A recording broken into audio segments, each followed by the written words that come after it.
ইতকে বাজারে পরে একটা মাজার আছে, আল্লাহ বাজানের মাজার। আচ্ছা, মানুষের নাম আল্লাহ বাজান।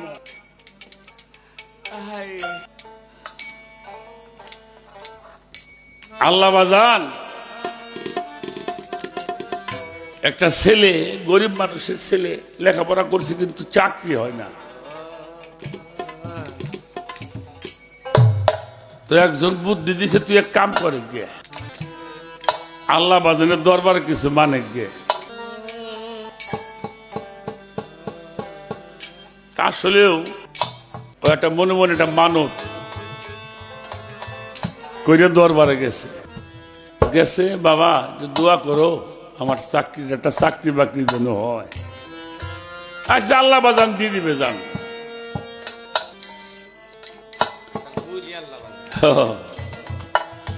তা মালিকের কি খেলা দেখেন, 2 সপ্তাহ ঘুরে নাই, সরকারি চাকরি পাইছে। তো চাকরিটা পাওয়ার পরে মনে মনে একটা নিয়ত করছে, পয়লা যে বেতনটা পামু এই টাকাটা দিয়ে দয়ালটা কিছু খাওয়ামু। তো প্রথম বেতনটা তখন পাইছে, আবার বাড়ি যায় নাই, একেবারে ডাইরেক্ট জিটকে চলে আসছে।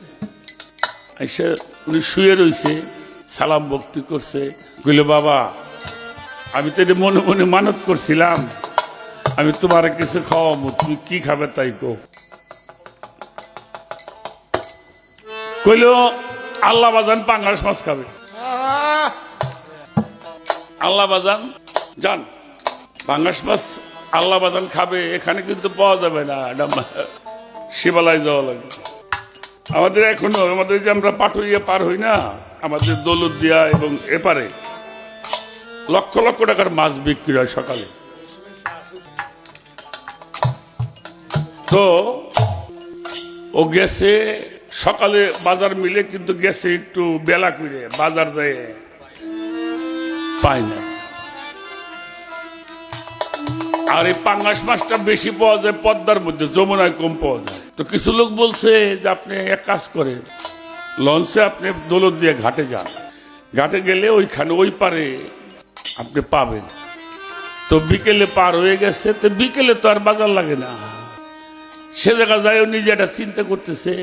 তো একজন আবার বলছে মাছ বাজার থেকে, ভাই ওরা তো সকালে ওঠে, বেলা ওঠার সাথে সাথে আপনি আজকে থাকেন, যদি খুব জরুরি হয় এখানে হোটেল মোটেল আছে, ঘাটে থাকেন, সকালবেলা মাছ নিয়ে আপনি বাড়ি যায়।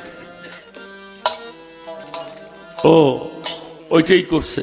আমাদের দৌলতদিয়া ঘাটে একটা পল্লী আছে, নিষিদ্ধ পল্লী, যেটা অনেক মেয়েরা সেখানে থাকে, ওটাও খেয়াল করছে। তো মনে মনে চিন্তা করছে কি করি। তো দরবারটা যখন আসছে, বাবার কাছে কই আইসে মাছ কিনে আসি, আমরা কইনে পিসাব খেয়াল রাখো বাবা। চিন্তা করে কইয়েও চাইলাম, আমার মনেও চাইতেছে রাতও থাকা লাগবে।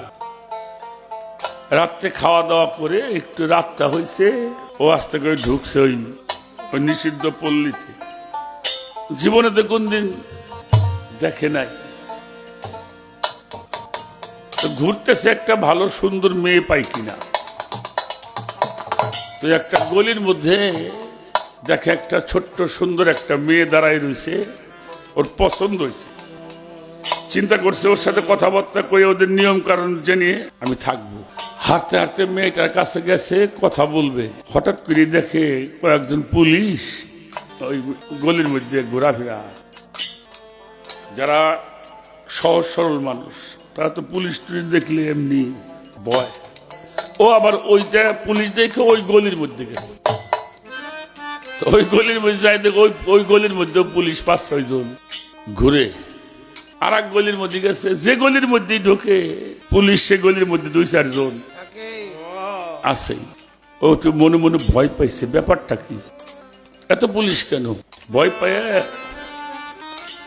রাতটা একটু ভারী হয়েছে, বের হয়ে এসে গোয়ালন্দ স্টেশনের সামনে একটা হোটেলে রাত কাটাইছে। কিন্তু মনের মধ্যে বড় খটকা, কোনোদিন যাইনি, গেলাম, এত পুলিশ দেখলাম, কারণটা কি?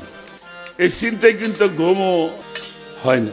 সকালবেলা ঘুম থেকে উঠছে, ঘাটে বাজার লাগছে, বড় একটা পাঙ্গাস মাছ কিনছে, কিনে আমাদের ওই দৌলত দিয়ে থেকে বাল্লা নৌকা আসে, ওই নৌকায় পার হয়ে বাল্লার ঘাট দিয়ে জিটকার বাজারে আসছে। তখন 11টা, 11:30টার মতো বাজে। আইসা দেখে লোকমান শাহ, মানে যিনি আল্লাহ বাজান, উনি ঘুমাই নিছে। ঘুমানো মানুষ এমনিতে ডাক দেওয়া নিষেধ, তারপরে পীর মুর্শিদকে একেবারে নিষেধ। এটাও শিখে রাখো, কোন সময় দরবারে যদি যাও, যে দরবারে আমরা আছি, যদি যেয়ে দেখো তোমার পীর ঘুমাই রয়েছে, তোমার কোনো আওয়াজে যেন সে চেতন না হয়, তাহলে অপরাধী হবে। তাই হবে না বাবা? ডাক তো দেওয়া যাবেই না, সে যতক্ষণ পর্যন্ত স্বইচ্ছায় জাগ্রত না হয় ততক্ষণ তুমি বসে থাকো।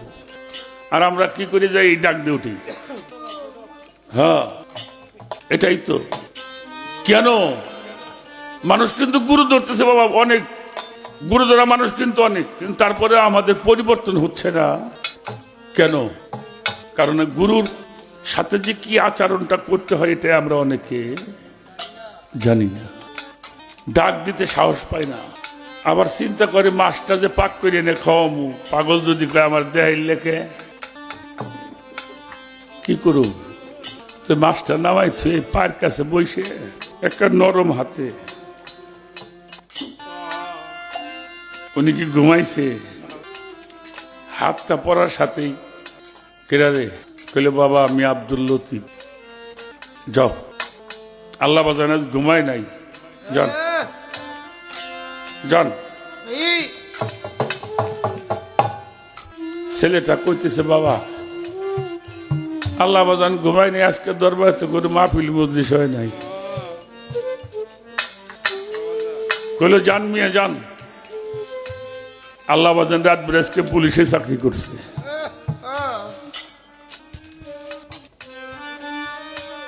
যখন কইছে পুলিশের চাকরি করছে, পাও দুটো এত জড়াই ধরছে বুকের মধ্যে। বাবা পুলিশের চাকরি করলে কোথায়? তুমি পুলিশ হও নাকি? তুই মাছ কিনতে গেলি,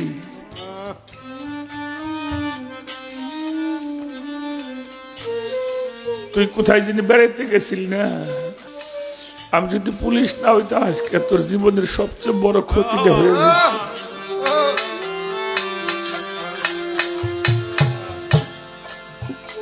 গুরু ধরতে পারিনি বাজান, বাস্তব। গুরু দরবারে শুধু গেছি গুরুকে ধরতে। যদি গুরু ধরতে পারতাম,